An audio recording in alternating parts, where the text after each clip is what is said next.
Welcome to the Workamper Show, brought to you by Workamper.com. This podcast helps you discover how to finance your RV travel dreams. Each one of our episodes will introduce you to people who are already living the RV lifestyle or to work camping opportunities all around the U.S. You'll also learn how to hit the road the right way and make the most of every opportunity. Now let's turn over today's show to your host, Greg Gerber. Today I'm interviewing a retired Air Force officer from Texas who RVs part-time but still manages his business from his RV while traveling. Today's episode is sponsored by Workamper News. If you have more questions than answers when it comes to the work camping and RVing lifestyle, then don't worry, Workamper News has your back.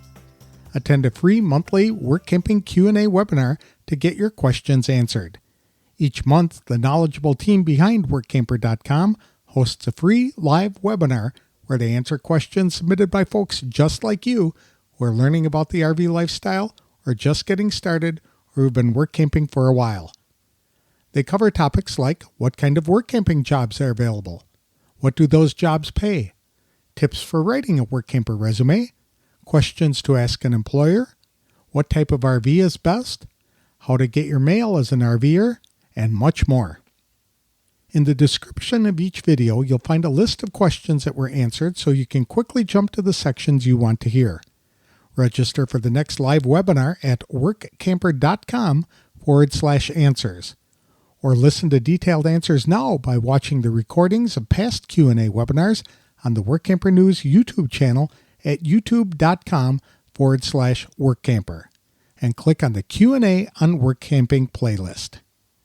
Don Gleason is not a full-time RVer yet, but he and his wife Karen frequently use their 19-foot Gulfstream vintage cruiser to visit relatives and to engage in one of their favorite hobbies, which is bird watching.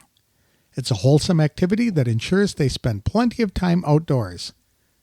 A retired colonel who served in the U.S. Air Force for 27 years, today Don runs his own company helping men and women transition into different careers and enhancing their leadership skills. He attained a degree in civil engineering in the early 1980s when the economy wasn't doing very well. Don joined the Air Force after receiving 454 rejection letters from various companies to which he applied for a job. Intended to be a short-term solution to unemployment, Don enjoyed military life so much that he stayed for 27 years. Today he helps people find jobs for which they not only have the skills necessary to do the work, but a desire to be involved in that type of work. He believes too many people wanting to change careers simply jump into job hunting without giving much consideration as to whether those are the right jobs for them. That's good advice applicable to work campers too. To tell us more about how he connects with clients while still enjoying a part-time RVing lifestyle, please welcome Don Gleason to the show. Thanks for joining me today, Don. I really appreciate your time. Now, it's been a family tradition of yours to go RVing over the holidays. Tell us how that started. We always had a pop-up camp. We used to tent camp when we were in college and in fact, probably our early days. And then somewhere in the mid-90s, my in-laws gave us their pop-up camper as we started having the kids and they were growing up and we wanted to do things. And then in 2021, we bought a hard-sided because being in Texas, the summer, it's just too hot in a pop-up. Absolutely. Yeah, even with an air conditioner. And in the cold, that heater just ran all night long and it kept us awake. So we got a hard-sided. And we needed something that I could be tall enough for me. I'm 6'5". But so we have always been focused on getting out. But in the last couple of years, we've really focused on every month we got to go somewhere. And all of our trips revolve around bird watching. We're always looking bird watching. We're always looking to increase our count, see different birds. So South Texas, at the last week of the year, the first couple of days of the new year, is a great place to finish strong with birds that don't come anywhere else. It's amazing how many birds come up in that very South Texas tip that don't come up into the rest of South Texas. The chacalaca. It's almost like a small turkey, and they come up just in that area. Oh. Pretty much the green jay. They come a little bit farther north than that, but they don't come to San Antonio. So there's a number of them that come right along that area. In fact, there's a bird called the white-collared seed eater. We usually catch halfway between South Padre and Laredo. and they come across and we'll catch them and they'll go back across to Mexico. So we That's like to get down there to catch birds that we haven't caught the rest of the year. And by catching birds, you mean seeing them. You're not Seeing catching them. them. Correct. Yeah, yeah. Exactly. Okay. Yeah, exactly. That sounds like a wholesome activity that gets you outdoors. Yeah, get us up in the morning, be out there just after dawn, do a 3 or 4 hour walk, get 6,000 steps or whatever, and then see dozens to sometimes on the first of the year we can get 60 or 70 Wow. bird identification sightings of the species. And there'll be some that we won't see the rest of the year. Are you taking pictures of all the birds as you find them? So my wife went to Kenya in 2019, just before COVID, and we bought her a camera because we knew that she wasn't going to be able to identify them fast enough. So if she could take a picture, she could catch them later, which was a fantastic idea. But we don't always carry it with, just because by the time you got binoculars and everything else, it just gets to be heavy. So we need to do that more often. A lot of times we see birds that we are looking for, so we're not too bad. But over there, it was just too many in Kenya. But yes, so in some respects, we do take pictures, but it's mostly identification. One thing we're working on now is identifying by call. So we've got this app on the cell phone called Merlin. It's through Cornell. I think it's Cornell University, maybe. And they've captured all the calls in all the different areas of the world. And some birds have 3, 4, 5 different calls. So you just turn it on and it'll listen and it'll identify them. So that we don't count that as an identification, but it tells us what we're looking for. Okay. So now and a lot of times we can catch the direction of what we're looking for, because as it highlights, we're listening is, oh, that one's over there. So now we know, oh, that's a cardinal or a blue jay or a white-collared seed eater, whatever it might be. That would be cool. So can you capture a recording of a bird that you can hear, but you don't know what it is, and then submit it or upload it and have it detect what kind of bird that was? There is probably a way, yes. What type of RV do you have? Yes, we bought a Gulfstream vintage cruiser, so it's 19-foot box, 23-foot tip to tail, hitched to bumper. And what we really like about it is in the very back end, there's the kitchen table and windows on all 3 sides. So you're just sitting there like having lunch. You can see 3 ways around you and you get a lot of sunshine. My wife loves sunshine. And in the middle is a bathroom and a pantry. It's really a shower, but we modified it into a pantry. And then there's the camper queen on the other end, running long ways so you can get around and get in and out of it easier without having to crawl over somebody. I understand you're going somewhere special this holiday. We are. Yeah. One thing we love to do is camp our way across. This last summer in July, I'll start there. We did a trip through Texas. We're in San Antonio, through New Mexico up to Colorado, and we rented an Airbnb for the holiday, 4th of July, and I had a bunch of family and stuff meet us there. And then we went around through Nebraska and back. So this winter, we're taking off to Arizona, more in your area. And we're going to go across and 2 days out there, hit Van Horn, Texas, which is popular for the Jeff Bezos Blue Origin launch just north of there.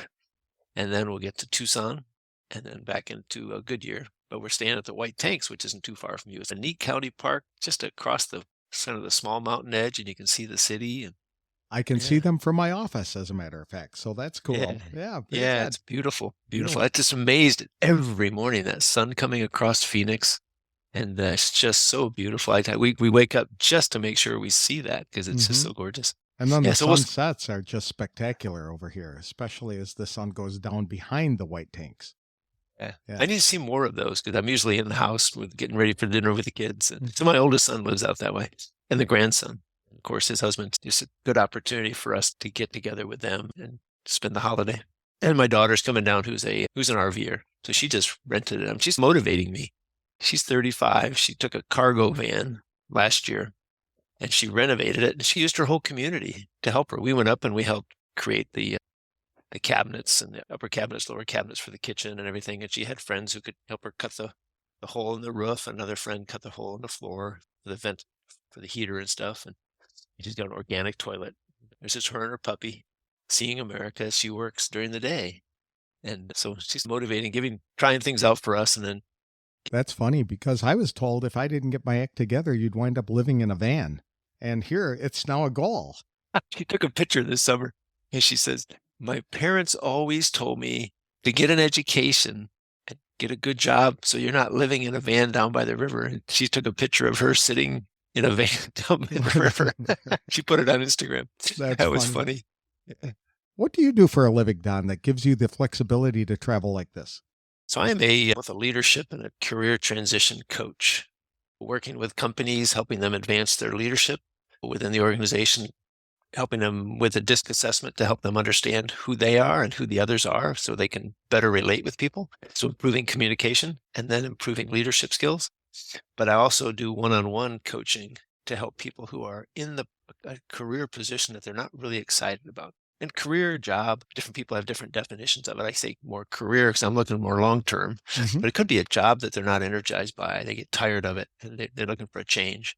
And I've got a process that I can help people through. I've helped over 163 military in the last 3.5 years do that as they're coming out of the military. And now I'm working with more non-military. Why military? I'm a 27-year veteran. That's right.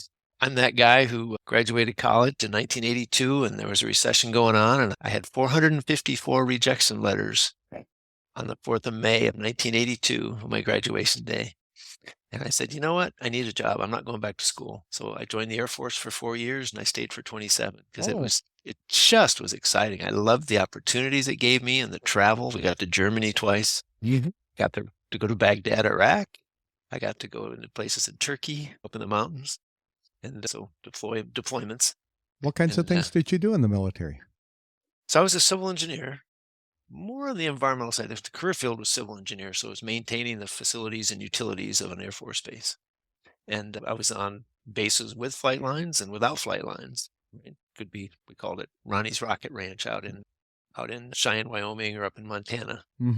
So the ICBM. Okay. And got to go to Germany. So everybody has facilities and utilities that need to be maintained. I was more on the environmental side, and then I got more into the emergency management side. So not only preparing for like fuel spills, but as well as chemical, biological, nuclear warfare. That sounds like a diverse experience for being in the military.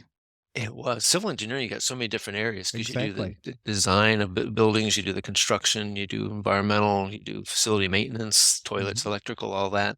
Runway lights, the runway itself, you do the natural disaster. Now we have EOD, explosive ordnance disposal. So it's quite a diverse career field. So it was always something different. Very cool. And always different problems that I got to solve as a leader. And so you got into career transition because you were transitioning yourself, I would imagine. I did in 2009. I left the military, retired after 27 years, and spent some time trying to figure out what I wanted to do. Sometimes I joke that I was thinking about what I wanted to do for 24 years because I really didn't think I was going to stay more than 4. But then I got an opportunity to go from K.I. Sawyer in the northern Upper Peninsula of Michigan out to Cheyenne, Wyoming. So I stayed a couple more years, and then I was going to get out, and then I got the opportunity to go to Germany for 4 years. It was going to be 3 years, and I stayed for a 4th. And then I was doing so well that the boss got me into a master's program so I could get promoted to major. He had its requirement. And then I just kept on going. But yeah, it was exciting. That's nice. So you're able to communicate with people and to meet with them online while you're out traveling and enjoying your vacation? Yes, but the hard part is figuring that all out, right? Because we love to go to Texas state parks. And very few Texas state parks have any Wi-Fi signal or any cell signal. So if you get close enough to the main building, you might have a weak cell signal. So last year I guess when we were coming back in July from that other trip, we stopped at a place called Palo Duro Canyon up right near Amarillo. And it's amazing because you're driving south and all of a sudden the ground just drops out from beneath you. It's the biggest canyon pieces for miles and miles, and it's just gorgeous. So you camp down in the canyon. So there was no signal at all, even on top. So we had to drive into the city of Canyon, it's about 30 miles south of Amarillo, and went to West Texas University and got into their, what would it be, the food court. Okay. And they had cell signal there for the students. So I stopped in there and I did a coaching call. So you just have to be creative a little bit, how you can find that cell signal to support. And then we went and toured. So I coached for an hour and then we went and toured the city, went to their little museum, went to a brewery, and I love drinking different beers. There you go. Yeah.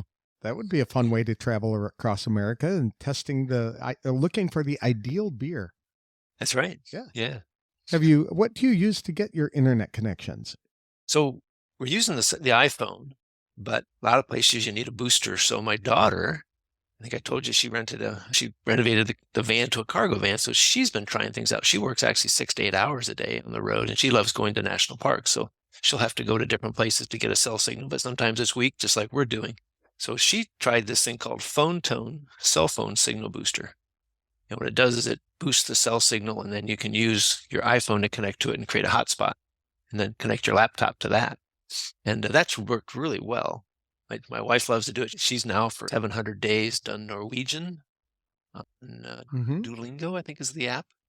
And she's really moving at it. Good half hour a day. We're learning Norwegian. And her grandpa came from Norway. So she just has a link to try to learn that one a little bit better. But anyway, the cell phone signal booster so that she can get different places and we can get different places and have that cell signal.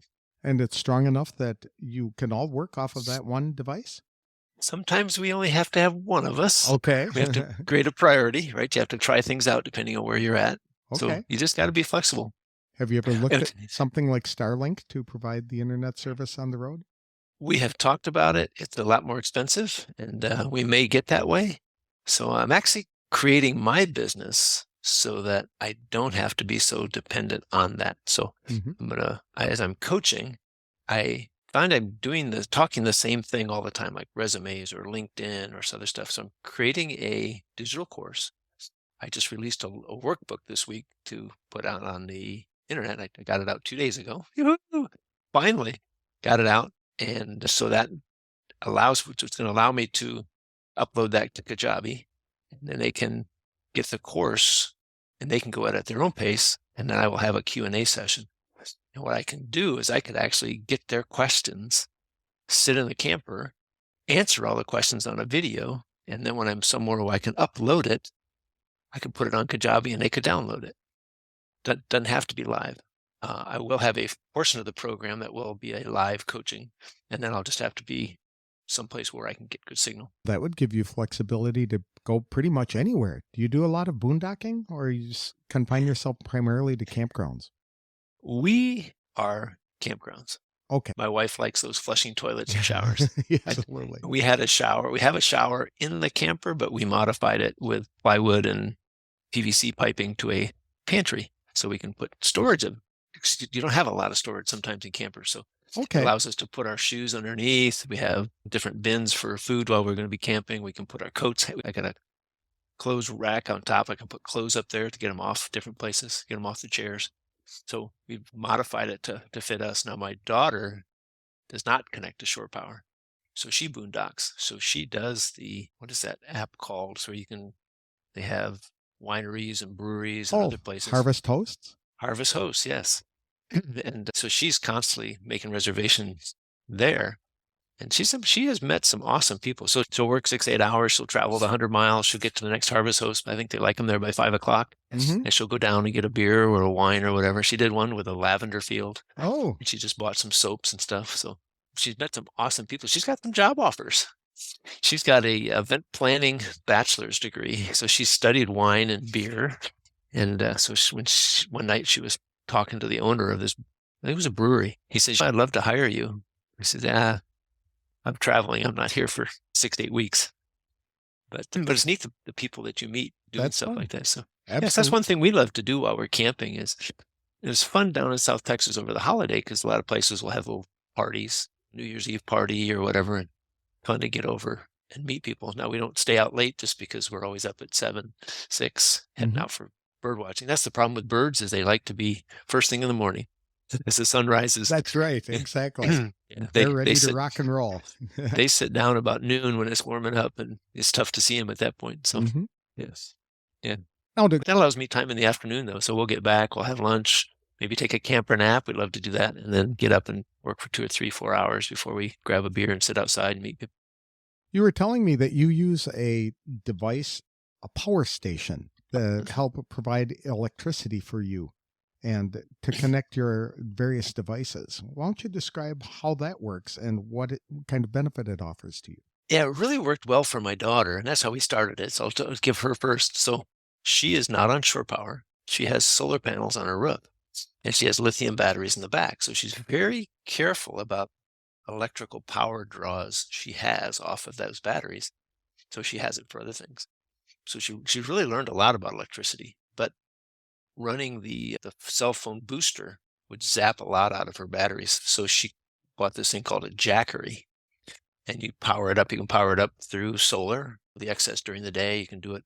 She goes like into a Harvest Host, and she's drinking beer, and she'll plug it in and charge it. So whatever she can do, and then she'll run her cell phone booster off that. We do it that way with the cell phone booster because you can't plug that into 110 power. You have to run it off a battery storage like that, like a jackery. So it has an adapter for a cell phone, like a car plug. Yes. Yeah, so plug that in, and that'll run the cell phone booster. That's mainly what we use that for. We can, if we all of a sudden lose power, we can adapt. You can plug in 110 outlet items to it. So it has both a two-prong and a three-prong. I have a jackery system here at my house, as a matter of fact, in the garage. Yes. If the power ever goes out, I want to be able to connect my laptop to it and continue writing and things like that. And my system connects to a solar panel. So within about 6 hours, it fully charges the device, the jackery. And it works out really well when I've used it. So we have talked about both getting a couple solar panels so we don't have to connect to shore power. We could do a boondock. That would be fun. We got to figure out the bathroom just because there aren't any nice bathhouses when you're boondocking. That's right. That's right. And we only do number 1 in the potty. We don't do number 2 in the potty. So we got to figure that piece out. What are your favorite places that you visited? Over the holidays, camping? Or anytime, when you've been in your RV, yes. The Cap Rock Canyon, which is about an hour and a half south of Amarillo. So the Palo Duro I was just talking about. It's another canyon. It just had to be so interesting as riding your horse 150 years ago going west, and all of a sudden you come across these canyons. The beautiful part about Cap Rock Canyon is it's just a beautiful red soil. It's so gorgeous, and it lights up in the sun, counters with the green grass, and there's a bison herd that's there. The interesting part was the bison live in the campgrounds. So you have to be careful when you step out in the morning, going to the bathroom or the shower, because there might be one sleeping right outside your door. There might be but it was a very pretty place. We hiked through the canyons, and it's just gorgeous. Palo Duro was really interesting. There's just so many places. We go down into South by South Padre, down by Brownsville, every holiday area. And there's a number of former state parks. They're still state parks, but they used to have camping. Now they don't have camping. That's what I meant to say. But they're now part of the international birding, like a sanctuary. So to be part of that, they had to get rid of camping because too many campers feed them, and they want it to be natural. Going back around where the campers used to be, we've seen some beautiful owls up in the tree, and the hunting to find, I say hunting, not with a gun, but hunting to find where that owl is, because they're sitting way up in a tree, leaning against the trunk. They're hard to find. Camouflage. Which is how they live, how they survive, Camouflage. That's cool. So it's really fun to just explore. God's beauty of what he created is just amazing. It's so different in every place. We were in your area, November of 22, as we talked earlier, White Tanks Mountains, to see that sunrise every morning. And it was funny because about 5 minutes before that, all of a sudden the coyotes in the camp around the campground would just start chirping for 3 to 4 minutes. Same thing about 5 o'clock at night before the sun goes down. And boy, it's a little scary. You wonder how many are out there, but it's just gorgeous to hear nature. Yes. You don't know if the coyotes are having a gang war or if somebody caught dinner and is inviting all their friends over. That's right. That's right. And who that dinner was. Exactly. But it can be scary when you get 8 or 10 of them within a couple of yards of your house starting to howl. That's fun. That's right. Have you had that? Yes. It's frightening, especially at 2 o'clock in the morning when all of a sudden you wonder, what the heck is all this noise? It's interesting because we have to remember that we are the ones invading their territory. The bears, the deer, the coyotes. And as we expand, we're getting in their territory, we're getting in their transitory routes, and we're going to run more and more across them. And as being an environmental engineer, I'm always cognizant of how do we recognize it, and how do we construct so that we don't destroy that? Because we are severely impacting so many bird species, animal species, because we take away their territory. And we just think, oh, the birds will just fly west. There's plenty of but like the golden cheek warbler lives, a lot of it just northwest of San Antonio. They have a certain tree that they use to pull off the bark to create their nests. And they just don't live in any tree. So if you come in and you take that space and kill all those trees, guess what? You've just killed the bird. Oh. And it's endangered. So they now have a reciprocation. If you're move into an area, build houses and stuff, you have to there's areas where you have to go plant X number of trees for every tree you destroy. It's certainly a delicate ecosystem. Have you and your wife ever considered becoming full-time RVers? Oh yeah. In fact, we were having dinner last night with a couple who spent last summer out in Utah I can't think of the name of the park now, but yeah, they worked for 4 to 5 months. Mm-hmm. They do different projects, and they had different jobs every day. They'd work like a half day. We've met a birding couple. We go meet them every year at Goose Island State Park in February, and then at Lost Maples in April. And they are birding hosts, and they have taught us so much about birds. They're from Michigan. They come down and they spend the winter down here now for 25 years, and then they go back up there. And he has a little business carving things and stuff like that. But they used to be both of them school teachers, and he was a principal. And they've taught us so much. So we talk to them a lot. So far, we haven't done that. Last year was our longest trip at 4 weeks. This next year, we're going to do one for 5 weeks. So you're moving in that direction. Yeah, we'll see. Okay. We'll see if it's going to be more of right now we're getting out for long weekends every month with occasional long trips. Like this will be a 2.5 week, about 2-week trip to Arizona, and 5 weeks next summer. So we'll do occasional longer trips. But I think so far, both of us are not ready. Based on what we like to do. My wife she makes greeting cards, and all of her stuff's in her little craft shop here at home. She sews, she knits, she runs a knitting group where they make things for premature kids for the hospital. So you'd need a bigger RV in order to encompass all of that. We have talked about that. Yes. Yeah. I saw one on the artificial intelligence. I saw a picture of this RV. It was like a huge semi, and it had porches and all that kind of stuff. 3 stories, right? That's right. Yeah. You start thinking, there's no way you'd ever, if it was even real, there's no way you'd ever get into a campground. That's right. That's for boondocking. But can you imagine the power that it would take to That's right. to power a 3-story RV? I think under Harvest Host, you can't have an external generator, right? So I don't know. You can't make noise. Okay. Or after a certain hour, they might have quiet hours kind of thing. Is there any advice that you would give to people who are considering living in an RV and trying to work from it as well? Start small. Try it out step by step. Very good. I've seen so many people who just make the decision and they go buy a 30, 40 footer.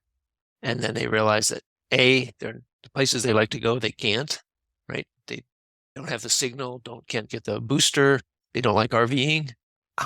You probably have known it. How many people have bought an RV and it never goes anywhere? I had mine in this last week just to check it out. I was glad I did, because even though we had them do the bearings and stuff last year, one of my dust covers for the bearings came off. And so one side had overheated and one side got dirt in it. So they had to replace the hubs and the bearings. And I was glad, because I don't want to be on the side of the road between here and Arizona.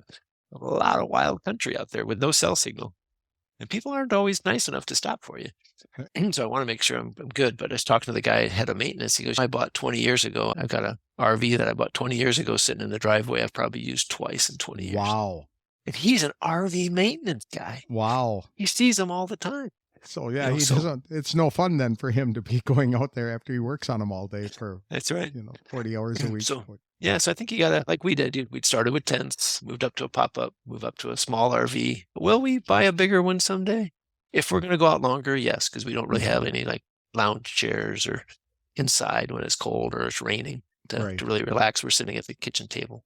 That gets a little uncomfortable after a while. But we didn't know that until we got into it. We spent a lot of time, as I said earlier, I'm 6'5", and there's very few campers I can stand up in and walk underneath like the air conditioner. So that's what led to this Gulfstream vintage cruiser. Really, the vintage cruiser is a really cool design, but it's the only one that was high enough inside that I could walk under. Even some of the huge units I can't walk under. That was the beauty why we stayed with the pop-up for so long, because I could walk under things, walk under the air conditioner and see it had installed. But you got to try those things out. Don't take rash steps and spend $50,000, $80,000 and then realize it doesn't work. Take step by step. Or that you won't like it. Yeah. talk to people. There are Facebook groups for every type of camper.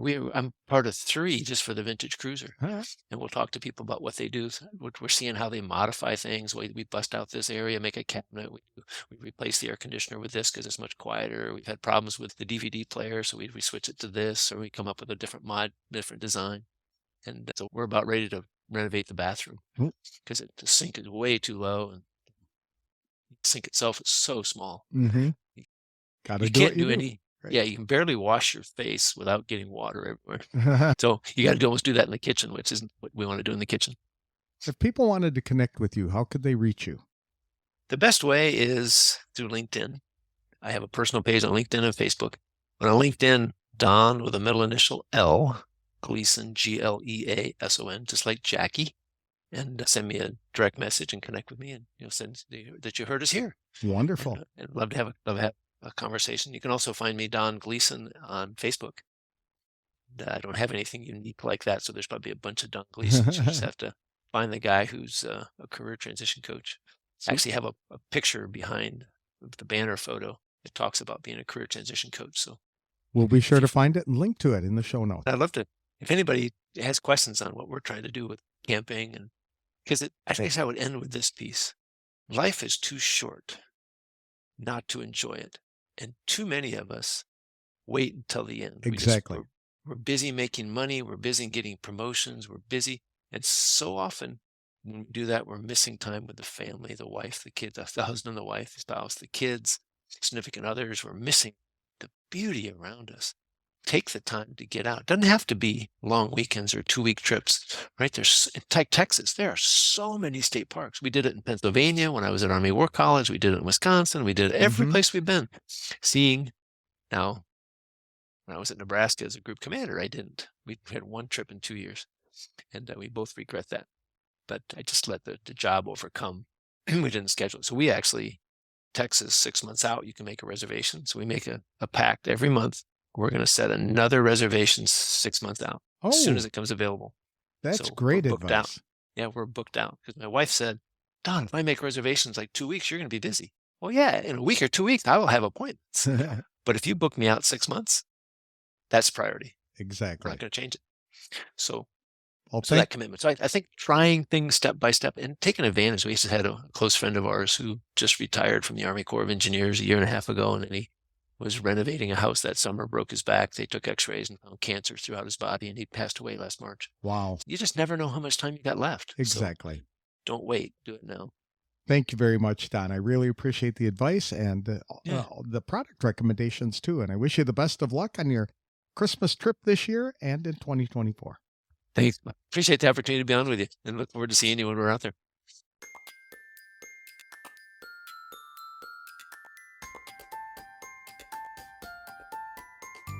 I appreciate Don Gleason for taking time from his holiday excursion to speak with us this week. As a career transition coach, Don guides people through a process to identify not only the skills and talents his clients possess, but their passion and calling as well. When evaluating a job opportunity, Don said it is important to ask yourself not just whether you can do the job, but whether you want to do it. You'll get far more enjoyment out of working at jobs you want to do than simply performing tasks because you're capable of doing them. Having good internet connections when traveling is essential for the type of coaching Don does with his clients. He recommended the Phone Tone cell phone signal booster, which works with all cell phone providers to increase signal strength.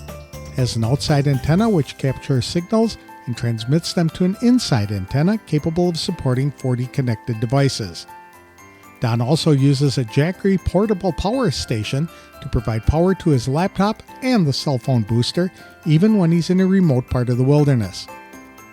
The device can be charged when electricity is available, then used to power equipment when boondocking. Portable solar panels can also be attached to the Jackery device to keep it charged. Another app Don and Karen frequently use when bird watching is the Merlin Bird ID, which was developed by the Cornell Lab of Ornithology. It features sounds of more than 1,050 bird calls, as well as information to help people identify specific birds. The app is available for Android and Apple devices. Finally, Don encourages people to get out and enjoy their RVs, even if it's just for long weekends and 2-week vacations.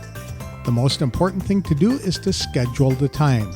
Too many people try to live their dreams by squeezing adventures into available time. However, when you put it on the calendar for a specific time, it becomes a priority.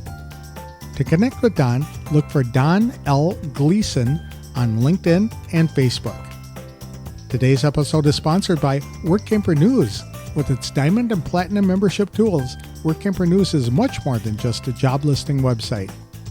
When you put the tools of this professional service into action, you'll find out just how easy it can be to turn your work camping dreams into reality. The one-year memberships open the door to a one-stop shop for all things work camping. Being the original resource for work camping, you'll find the largest number of job listings, be able to connect with the community of work campers, and view resources compiled by experts who've been enjoying the RV lifestyle for many years. If you're serious about leading a successful and enjoyable work camping lifestyle, then a Diamond or Platinum membership is for you. You can even get started with a free 30-day trial by visiting www.workamper.com/trial.